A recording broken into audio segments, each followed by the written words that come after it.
জানাজার মধ্যে মোল্লায় তো সূরা ফাতিহা পড়লো না, নাউজুবিল্লাহ। জানাজার মধ্যে মোল্লা তো সূরা ফাতিহা পড়লো না, ওই 2 পয়সার এক মৌলবী, ভণ্ড মৌলবী ফতোয়া দিয়ে দিয়েছে।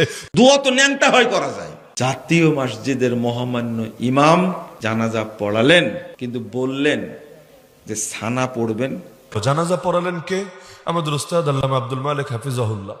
আমার উস্তাদ বলে বলছি না, বা শুধু বাইতুল মুকাররমের খতিব বলে বলছি না, হুজুরকে যারা কাছ থেকে দেখেছেন তারাই জানে এইরকম একজন আলেম, এইরকম একজন বুজুর্গ, এইরকম একজন আল্লাহওয়ালা, এটা এই দেশে থাকাটা দেশের জন্য ভাগ্যের ব্যাপার।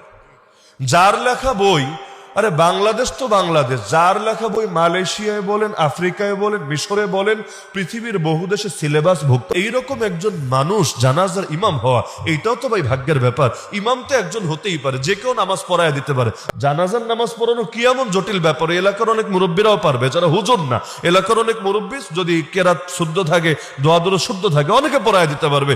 সেখানে এই ধরনের এই মাপের একজন ইমাম জানাজা পড়ানো, এবং এরপর মাওলানা মামুনুল হক সাহেবের মতো ব্যক্তি, মিজানুর রহমান আজহারি সাহেবের মতো ব্যক্তি, এই মানে খাটিয়াটা পর্যন্ত কাঁধে নেওয়া আসলে বিশাল সৌভাগ্যের ব্যাপার। যে প্রসঙ্গে কথাটা টানলাম, হুজুর জানাজা পড়ালেন, সবার জানাজা যেভাবে পড়ায় সেভাবেই তো পড়ালেন।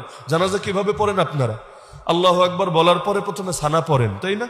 সানা পড়েন, এরপর আবার আল্লাহু আকবার বলার পরে দুরূদ শরীফ পড়েন, এরপর আবার আল্লাহু আকবার বলার পরে জানাজার দোয়া পড়েন, এরপর আবার আল্লাহু আকবার বলার পর আর নতুন কিছু পড়েন না, দুই দিকে সালাম ফিরিয়ে দেন, আসসালামু আলাইকুম রাহমাতুল্লাহ, আসসালামু আলাইকুম রাহমাতুল্লাহ। এভাবেই তো জানাজা হয়ে আসছে এই দেশে।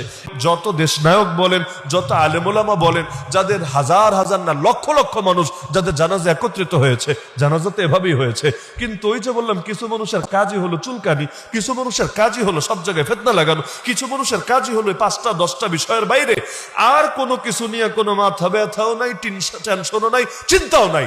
ওই তারা এখানে এসে হাজির, বললো হায় হায় হায়, এত বড় নেত্রী জানাজাই তো হলো না। কেন জানাজা হলো না? জানাজার মধ্যে মোল্লায় তো সূরা ফাতিহা পড়লো না, নাউজুবিল্লাহ। জানাজার মধ্যে মোল্লা তো সূরা ফাতিহা পড়লো না, ওই 2 পয়সার এক মৌলবী, ভণ্ড মৌলবী ফতোয়া দিয়ে দিয়েছে যেহেতু পড়লো না, সুতরাং জানাজা হয় নাই। তাহলে এত বড় একজন নেত্রীকে জানাজা ছাড়াই দাফন করে দিল, কারণ যেই জানাজা পড়া না পড়া সমান হয় নাই, ওই জানাজার তো কোনো ভ্যালুও নাই। তারেক রহমান সাহেব কিভাবে মেনে নিল যে তার মায়ের জানাজা এরকম একজন ভণ্ডরে দিয়া পড়াইলো? নাউজুবিল্লাহ। অথচ আল্লামা আব্দুল মালিক হাফিজাহুল্লাহ ছাত্র দূরের কথা, তার ছাত্রের ছাত্র হওয়ারও ওইগুলো যোগ্য না।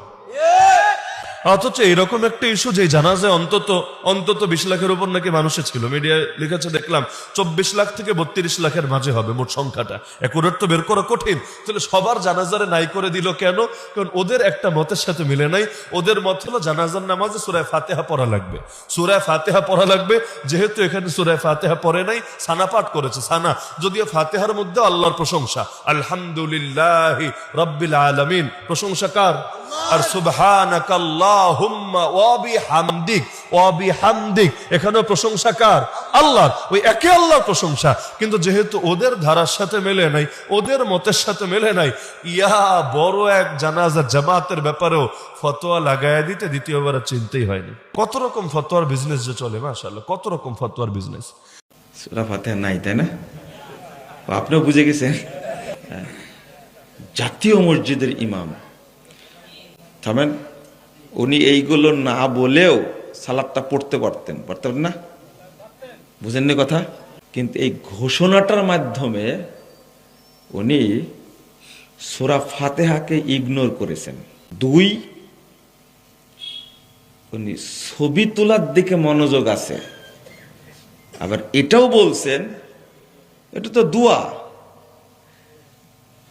আর কিছু জাহেল আছে, জাহেল বলছে এটা সালাত কেমনে হলো, যার রুকু নাই সাজদা নাই, ও এই জন্যই তোমরা ওযু না করে জানাজা পড়ো। এতদিনে দলিল পেয়েছি আমি। এই যারা সালাত বলে না জানাজাকে, এরা কেউ মুতে পেশাব করে পায়খানা করে কিন্তু ওযু করে না, না করে জানাজা পড়ে। এটা কি জানেন আপনারা? এই দলিলটা আজকে পেয়েছি। যেহেতু রুকু নাই সেজদা নাই, অতএব এটা সালাত না, এটা কি দোয়া। আর দোয়া করার জন্য ওযু শর্ত? হ্যাঁ, দোয়া করার জন্য ওযু শর্ত। এই জন্য ইমাম সহ কেউ ওযু করেননি। আস্তাগফিরুল্লাহ, আস্তাগফিরুল্লাহ। কেমন জাহেলের জাহেল আপনি চিন্তা করেন। আচ্ছা এই শুনেন, কথা কম বলেন, বুঝেন আগে। খুব তোলপাড় কিন্তু গোটা দেশ আজকে, সেই নাকি তোলপাড়। আমাকে কয়েকজন ফোন দিয়ে মেসেজ দিয়ে বলছে, কি বললেন, গোটা দেশ তোলপাড়। আমি যা বলি সেটা দিয়ে তোলপাড় করে, এটা তো নতুন না, তাই না? এটা কি নতুন?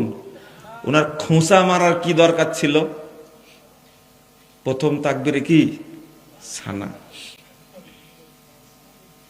ইনি ওই ইমাম, যে ইমাম বলতে পারেন যে সৌদি আরবে কামলাগিরি করতে যায় আমিন কিনে নিয়ে আসছে রিয়াল দিয়ে।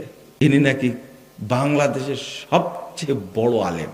যিনি আমিনকে ব্যঙ্গ করেন তিনি নাকি সবচেয়ে কি বড় আলেম। লক্ষ লক্ষ মানুষকে এটা না বললে হতো না। আপনি এমনি পড়াচ্ছেন, পড়ান। আবার জানাজাকে দোয়া বলছেন, জাহেল কি এমনি বললাম আমি? বলেন, দোয়ার জন্য কি সালাম শর্ত? সালাম ফিরালেন কেন? দোয়া তো ন্যাংটা হয় করা যায়, যে কোনো দিক ঘুরে করা যায়।